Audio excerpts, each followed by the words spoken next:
5 News, the most powerful name in local news.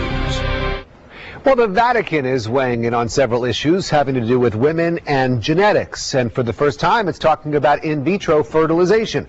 Fox 5's Dick Brennan is at Fordham University with the story. Hi, Dick.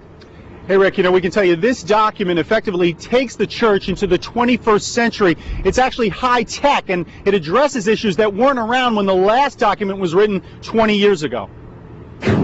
The sweeping document approved by Pope Benedict reaffirms church opposition to in vitro fertilization, human cloning, and embryonic stem cell research. The key point throughout the whole document is basically, hey, we've established that embryos are the most helpless members of our species, and they need a special level of protection. The document bans the IUD and, in general, morning after pills, but there may be some exceptions. If a Catholic hospital is dealing with a rape victim, and in particular with state law, which says, hey, you probably should give this victim Plan B or the morning after pill, this document allows the Catholic hospital to say, we're giving you, in my reading of it anyway, is that we're giving you this drug not to kill an embryo, but to stop ovulation. Professor Charles Camosy is a bioethicist expert at Fordham University. He says the document does approve some forms of gene therapy and stem cell research using adult cells, but it leaves open other high-tech and controversial questions, such as embryo or prenatal adoption.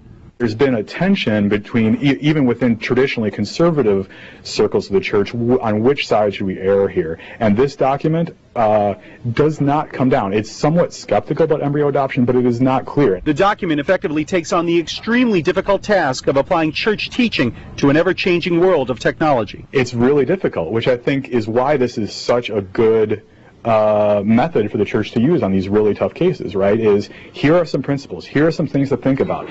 Now you go and apply this to your own particular situation.